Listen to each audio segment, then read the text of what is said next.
그래서 이제 우리가 오행이 제일 먼저 상생하는 그런 관계가 이제 좋은 관계다 했는데, 그럼 구체적으로 이제 오행이 상생하는 관계라는 것이 무엇인지 좀 구체적으로 알아보죠. 그래서 오행이 상생이 된다는 것은 이 목화토금수가 생조하는 방향대로 이렇게 구성이 되는 것을 얘기를 합니다. 그래서 이런 식으로 생조하는 식으로 구성이 되면, 서로 상생하는 관계로 이름 속에 구성이 되면 이 오행의 기운이 굉장히 순조롭게 진행이 되고 순조롭게 또 생조하고 도와주는 그런 기운들이 발생하기 때문에 그런 이름의 영향력이 길한 영향력을 기대할 수가 있고, 그 사람의 그 당사자의 사주에 또 이렇게 좋은 영향으로 미칠 수가 있고, 이름 자체에서 순조롭고 편안하고 질서 있는 그런 기운이 발생한다고 얘기를 할 수 있죠. 특히나 이제 이런 상생하는 경우는 말 그대로 도와준다, 생해준다 하는 관계이기 때문에 서로 돕고 보완하는 그런 기운을 이루기 때문에 그 성과 이름자 간에 서로 상생 관계를 이루는 배치가 가장 좋다고 볼 수가 있습니다. 그러면 이 성씨에서 이름을 이렇게 도와주는 관계로 이렇게 이루어지면 처음에 성씨부터 발음해서 이렇게 순서상 상생의 관계로 오행이 흘러가게끔 하기 때문에 그런 면에서도 좋고, 뭔가 기운이 순조롭게 돌아가게 하는 면에서도 좋고, 그다음에 이제 좀 더 나아가 생각해 보면 성이라는 것은 우리가 그 부모, 조상에게서 받은 기운, 그 받은 이름이기 때문에 어떻게 보면 부모나 조상의 기운으로 볼 수가 있고, 이름이 이제 이름자가 내 고유의 이름이 되죠. 그래서 성에서 이름을 이렇게 상생해주는 그런 관계로 된다면 그 모습처럼 부모가 나를 생해주고 또 조상의 기운이 나를 생해주는 그런 이름이라고도 얘기할 수 있습니다. 그런 식으로 이렇게 그 성과 이름 요 관계가 상생하는 관계로 순차적으로 이렇게 흐를 수 있는 그런 관계로 배치되는 것이 좋겠죠. 그래서 이름 내에서 이렇게 상생 배합이 되는 그런 배합 구조들을 정리를 해보면요.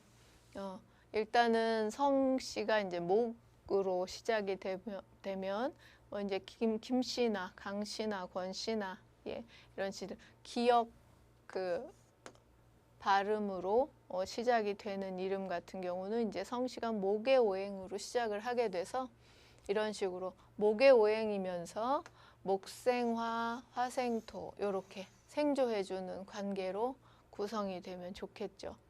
또는 이제 이런 경우 목수금 이러면 목하고 수하고 관계에서는 수생목 해주는 관계고, 또 여기서도 금생수 해주는 관계고, 그래서 서로 두 개씩 보면 생조하는 관계들로 구성된 그런 구조입니다.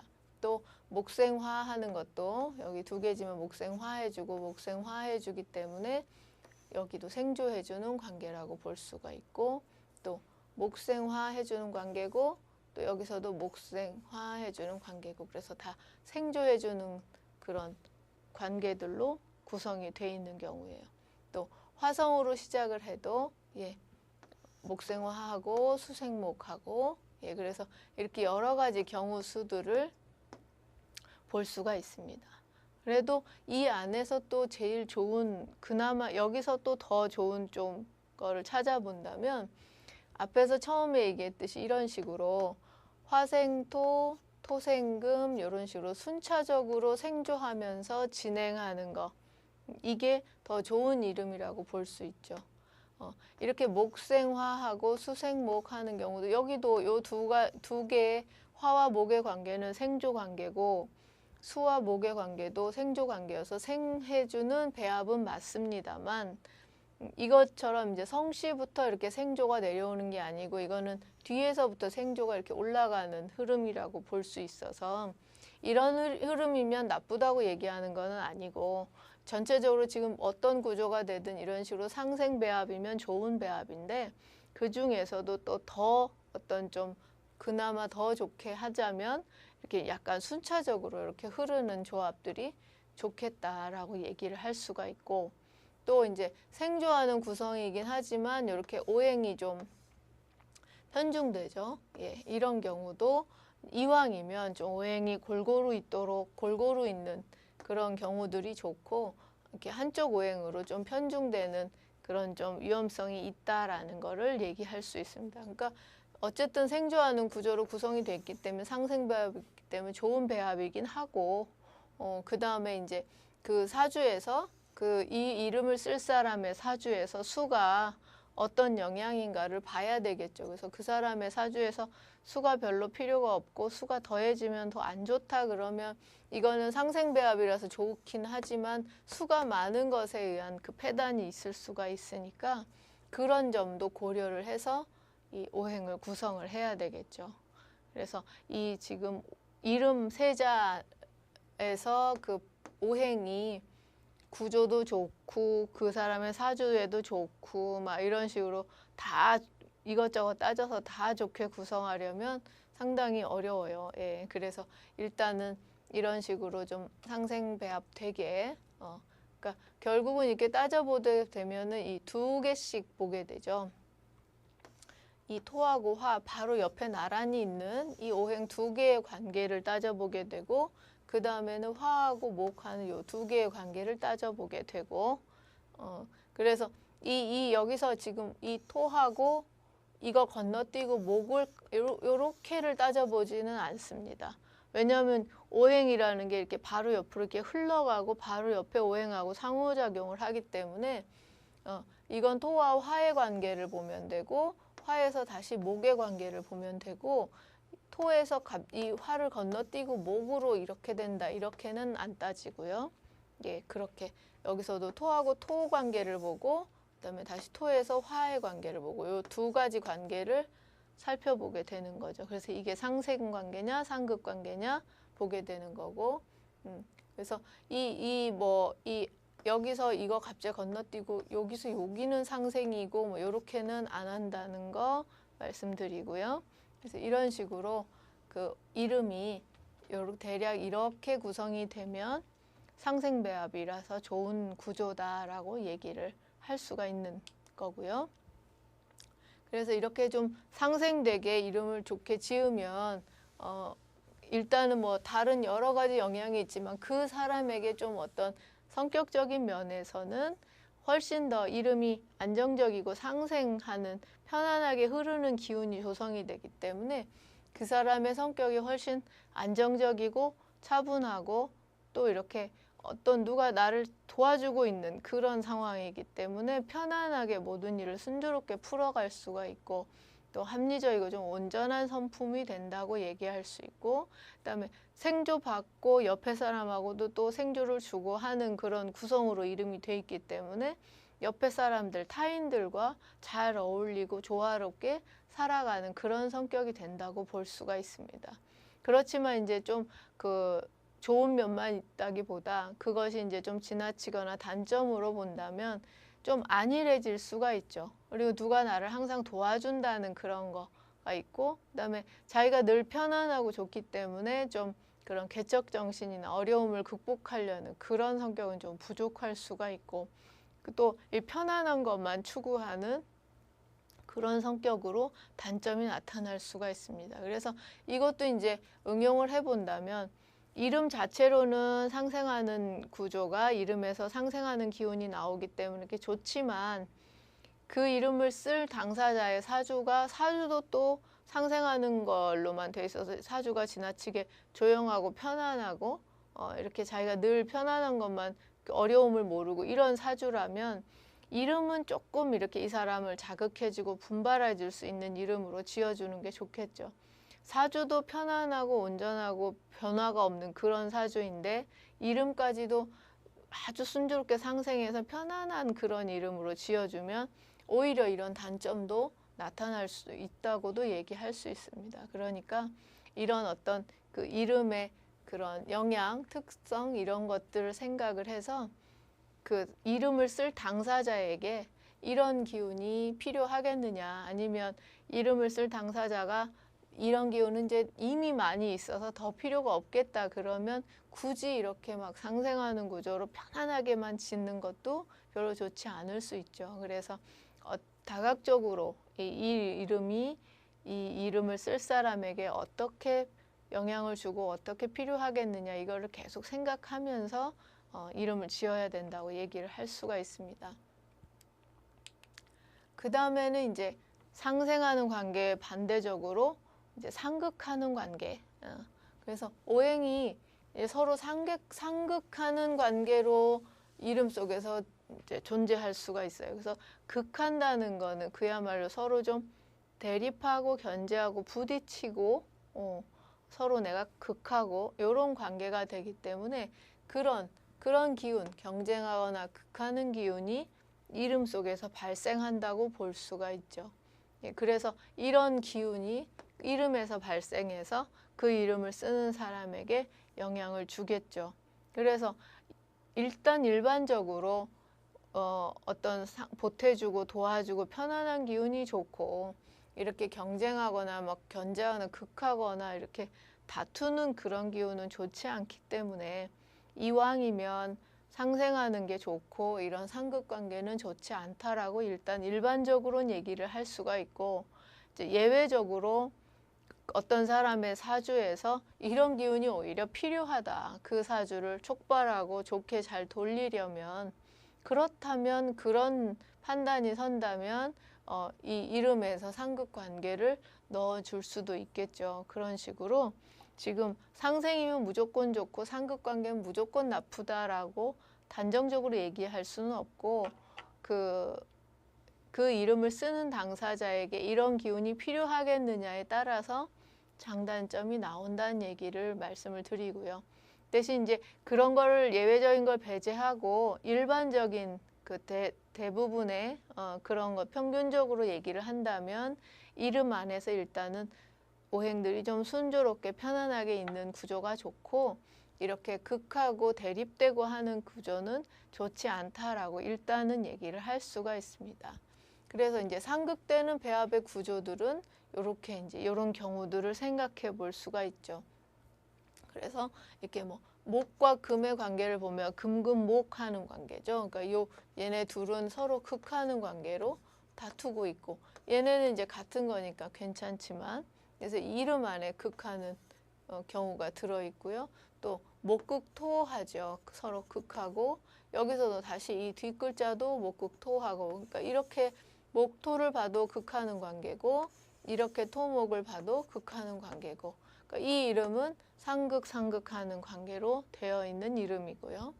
예, 이런 식으로 화극금, 예, 또 여기 보면 토극수하고 서로 토하고 수하고 극하고 있고 그 다음에 이름에서 수하고 화도 서로 극하는 관계고 그래서 이 이름은 오행이 서로 극하는 관계로 극하는 애들끼리 구성이 돼 있다 하는 그런 이름의 구조죠. 그래서 이런 식으로 지금 이제 어떤 이름 세자 중에서 뭐 이런 식으로 구성이 된다면 다 이거는 이제 상극 배합의 구조다라고 볼 수가 있고 이왕이면 상생하는 구조가 좋고 상극하는 배합은 좀 안 만드는 게 좋다라는 거 얘기할 수 있고요.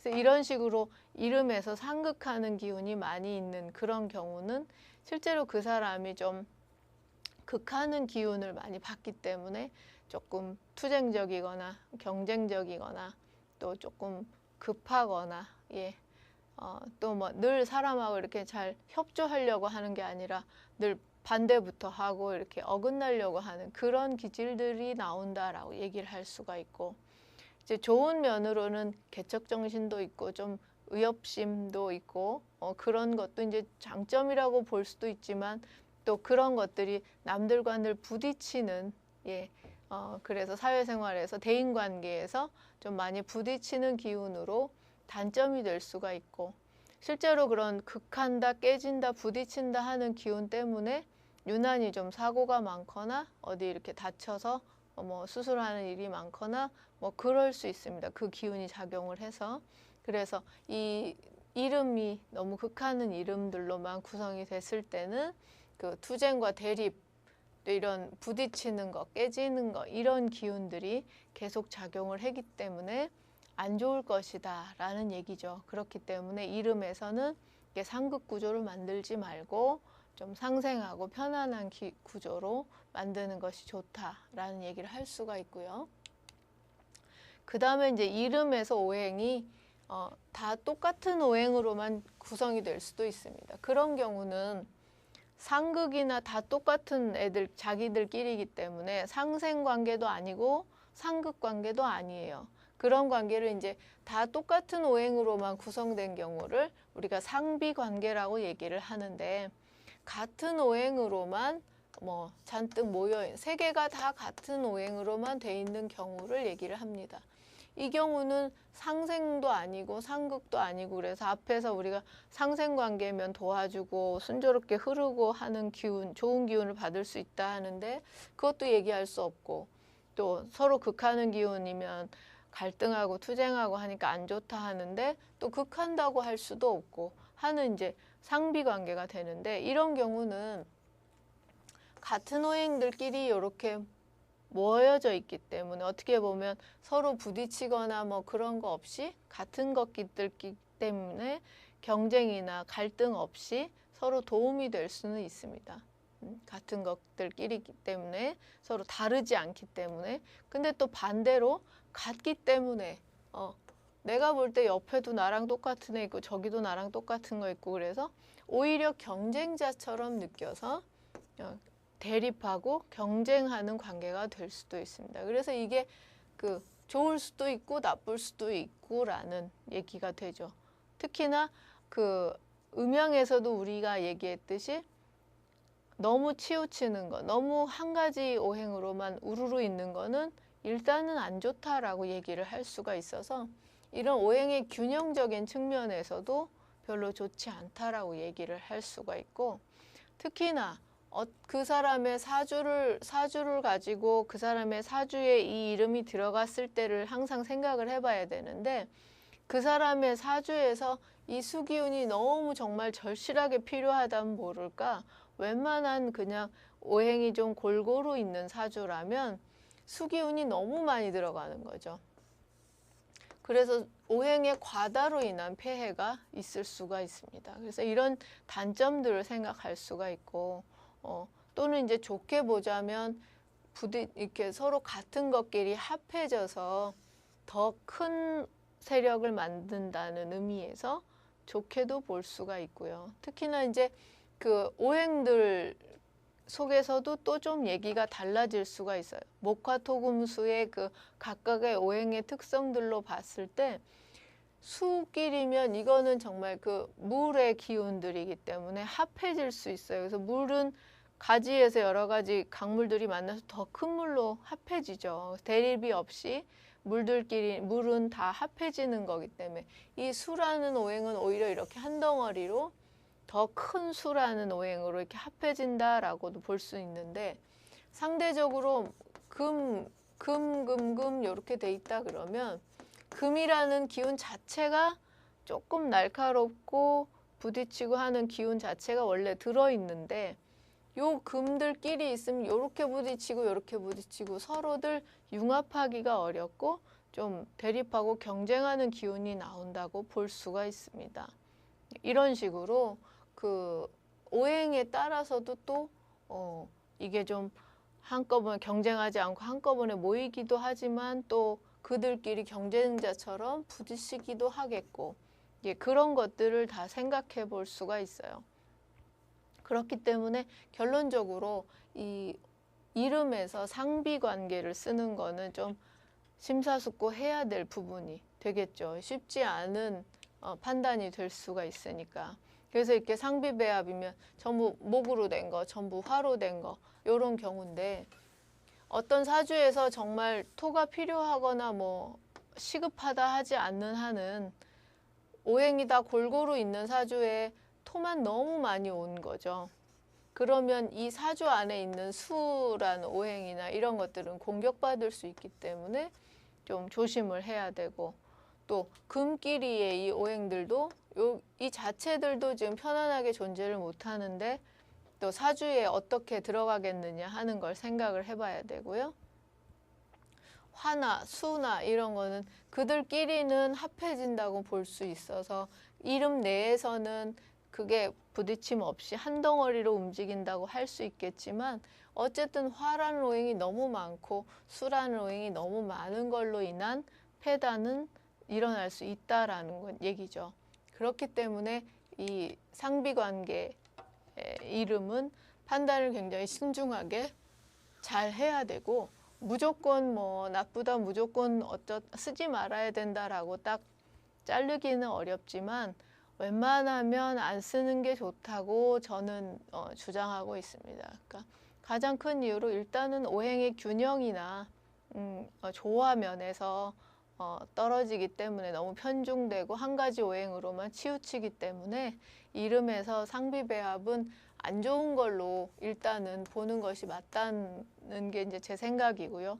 예외적으로 그 사주에 굉장히 이렇게 절실하고 필요한 오행으로만 구성이 됐을 때는 또 좋은 영향을 미칠 수도 있다라고 얘기를 할 수 있어서 정말 그 장명가가 잘 판단을 해서 이거를 선택적으로 사용을 해야 되겠다라는 얘기를 할 수가 있어요. 그래서 실제로 이제 어느 성명학자는 실제로 상비관계로 이름이 돼 있는데 굉장히 성공적인 그런 연예인들의 이름 사례를 쭉 쓰시면서 이제 상비관계가 나쁘지가 않다라는 주장도 하시는데요. 이제 물론 이제 그거는 아마 그 사주와 잘 어울리거나 순조롭게 그 운과 잘 맞아 떨어져서 그렇다라고 보고요. 기본적으로 이론적으로는 오행이라는 것은 골고루 조화롭게 좀 생조하는 방향으로 있는 것이 가장 좋고 그 외의 관계는 그 외의 구조 배합은 좋지 않은 배합으로 본다 하는 것이 가장 좀 기본적인 생각이 될 것 같습니다. 그래서 그 오행의 상비 관계는 이 장명가가 잘 판단을 해서 또 그 오행을 잘 이해를 한 상태에서 이렇게 선택적으로 쓰면 좋겠다 하는 부분이에요. 그 다음에 이제 이 오행이 전부 생조, 전부 상극 이게 아니고 두 개는 생조하는 관계고 두 개는 상극하는 관계고 이렇게 혼합된 관계. 실제 이름에서 이런 경우가 가장 많죠. 그래서 상생과 상극이 혼합되어 있는 관계들이 많은데 이제 세 글자 중에서 두 개는 상생하는 짝이고 또 두 개는 상극하고 있고 뭐 이런 그 구조를 얘기를 합니다. 그래서 이것도 이제 상생하는 쪽이 좋게 구성이 돼 있고 하면 약간 기란 쪽으로 하고 상극이 너무 또 좀 두드러지게 극하는 게 보이면 좀 흉한 쪽으로 해석을 할 수 있고 그렇지만 그 이름 안에서는 기륭이 같이 존재한다고 볼 수 있죠. 생에서 좋은 것과 극해서 안 좋은 게 같이 존재한다고 볼 수 있어서 뭐 반흉 반길이다 이렇게 봐도 되고요. 대신에 이제 그렇게 존재된 그 오행이 그 이름을 쓸 사람의 사주에 들어가서 어떻게 작용을 하느냐에 따라서 오히려 이름 안에서는 생극이 혼합돼 있어서 극도 보여서 별로 안 좋을 것 같았는데 그 오행이 오히려 그 사람의 사주에 들어가서 더 좋은 역할을 한다면 그건 좋은 이름이 되겠죠. 그래서 이것도 역시 이름 자체에서의 어떤 기용도 보지만 그 이름을 쓸 사람의 사주와 어떻게 영향을 주겠느냐 그걸 봐서도 기륭을 다시 해석할 수 있어야 된다라는 얘기를 할 수 있어요. 그래서 오행이 이제 생극이 혼합으로 구성된 경우들을 뭐 이렇게 이제 분류해 볼 수 있습니다. 그래서 뭐 이제 이렇게 목토금 이렇게 구성이 되어 있는 이름이면 요 두 개를 보니까 목극토해서 여기는 극하는 구조고 토금을 보니까 여기는 토생금해서 생조하는 관계고 그럼 이름 안에서 극하는 관계, 생하는 관계 두 개가 같이 존재를 하고 있어요. 그래서 이름만 따로 부르면 생조하는 거지만 이제 이 성하고 붙이니까 극하는 기운이 좀 발생하는 이름이다라는 거죠. 그래서 이거는 그야말로 좋기도 하고 나쁘기도 한 게 같이 있기 때문에 뭐 반융반기란 그런 이름으로 판단할 수가 있고, 이제 여기서 이런 것이 극하는 관계여서 목의 기운이 이름 속에 들어오기가 좀 불편해 보이지만, 또 어떤 이 사람이 쓰는 사주, 이 이름을 쓸 당사자의 사주에서 봤을 때 이 목이라는 기운이 필요하고 또 순조롭게 잘 적용이 된다면 이 이름 자체는 더 좋은 쪽으로 해석을 할 수도 있죠. 그런 식으로 좀 반융반기란 쪽으로 생각하는 게 제일 편하시고, 또 사주에 정말 좋은 작용을 할 오행들로 돼 있다면 더 기란 쪽으로 하는 게 좋겠고요. 또는 이제 너무 생조하는 이름으로만 너무 편안하게만 짓는 것보다는 조금 이렇게 극이 좀 들어가 있는 이름이 더 좋다 하는 그런 견해들도 있어요. 그래서 그것도 좀 다 그 장명하는 사람이 오행을 어떻게 얼마나 많이 잘 이해하고 있고 또 오행을 어떻게 잘 운용을 할 것인지 하는 그런 것에 이제 그 이름의 차이가 난다고 볼 수가 있죠. 그래서 이 오행을 구분하고 적용하는 데는 일단은 우리가 앞에서 계속 얘기했듯이 우선은 발음, 소리 나는 발음의 오행을 분류할 수가 있고요. 그래서 뭐 기역이면 목이고 이런 식으로 발음, 소리, 자음에다가 오행을 붙여볼 수가 있고, 또 이제 우리가 앞으로 할 게 그 수리 획수, 한자의 획수를 세서 그 획수를 가지고 또 오행으로 구분을 해볼 수가 있고요. 그 다음에 이제 자원오행이라 그래서 한자 자체에 그 고유하게 가지고 있는 오행이 또 구분이 돼 있습니다. 그래서 거기서 오행의 기운을 또 쓸 수가 있고, 그래서 이렇게 세 가지가 어떻게 보면 이제 이름의 3대 구성 요소라고 할 수 있는 게 소리 내서 부르는 발음, 그다음에 글자 자체 또는 한자가 될 수 있죠. 그 다음에 이제 무슨 뜻의 한자인가, 무슨 뜻인가 하는 그거. 그래서 이 세 가지가 다 이 세 가지에서 각각의 오행을 도출할 수가 있고, 그 도출된 오행으로 가지고 그 이름이 어떤가 하고 분석하게 됩니다. 그래서 그 발음에서 오행을 뽑아 쓰는 거는 그 아까 우리 그 오행표에서 잠깐 간략하게 봤듯이 뭐 기역은 목이고 이런 식으로 발음하는 소리에 따라서 오행을 구분해 놨고, 그 오행대로 이름의 오행을 구분을 해서 생극관계를 볼 수가 있는 거죠. 그리고 이제 이 수리 오행은 우리가 이제 앞으로 공부를 하게 돼요. 발음 오행도 우리가 앞으로 이제 더 자세하게 공부를 하게 되는데, 수리 오행도 그 한자의 획수를 세 가지고 거기에서부터 이제 오행을 도출하게 되는데요. 실제로 이제 우리가 수리 사경론에서 하다 보면 숫자를 가지고 바로 기륭을 이렇게 판단하게 됩니다. 그래서 거기에서 목화토금수 오행을 눈에 보이게 도출을 하지는 않아요. 그렇지만 이 숫자의 기륭이라는 것이 숫자의 기운이라는 것을 분류할 때 그 근본이 각 수마다 가지고 있는 그 수문 오행에서부터 시작을 해서 그 수의 기륭을 구별해 놓게 됐기 때문에 그 이제 수리 획수에서 우리가 획수 숫자만 계산하는 것 같지만 그 수문 오행을 적용하고 있는 것이다라고 얘기를 할 수가 있고, 그 다음에 이제 또 우리 앞으로 배울 자원오행이라는 거는, 자원오행이라는 말은 이 성명학에서만 쓰는 그 고유한 용어가 돼요. 그래서 어떤 한자가 가지고 있는 그 기본적인 수문 오행을 분류를 다 해놨고 그 이제 분류를 찾아서 쓰면 됩니다. 그래서 이거는 이제 일반적으로 우리가 그냥 보통 쓴 한자에서 쓰는 게 아니고 장명할 때만 성명학에서만 특별하게 쓰는 오행이기 때문에 일반 그 뭐 한자에서 부수 나오고 획수 나오고 하는 그런 한자 사전에는 표기가 돼 있지 않고요.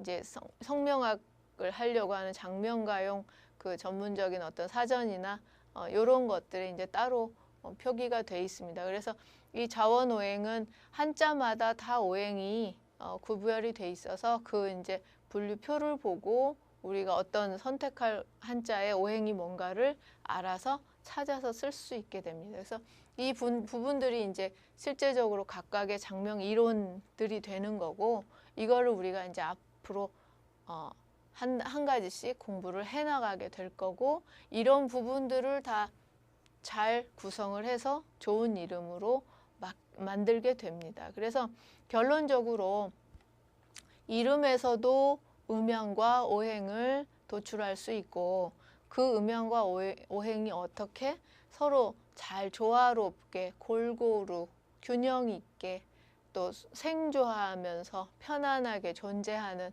그런 이름이 좋은 이름이다라는 얘기죠, 결론적으로. 그래서 그렇게 조화롭게 음양과 오행이 조화롭게 구성된 이름을 길한 이름으로 보고, 그런 길한 이름으로 장명을 하자 하는 것이 우리 장명의 목적이고 성명학의 목적이죠. 그래서 이렇게 음양 오행이 조화롭게 구성된 길한 이름을 지으면 왜? 그 이름을, 그런 이름, 좋은 이름을 쓰는 그 사람이 좋게 될 것이다 라는 거죠. 그래서 그 사람에게 도움되고 좋은 길한 쪽으로 이끌어주는 그런 이름을 장명하는 것이 우리 성명학의 목적이고 목표고요. 예, 그러기 위해서 우리가 이제 앞으로 장명 이론을 한 단계씩 한 가지씩 자세하게 공부를 하게 되겠습니다.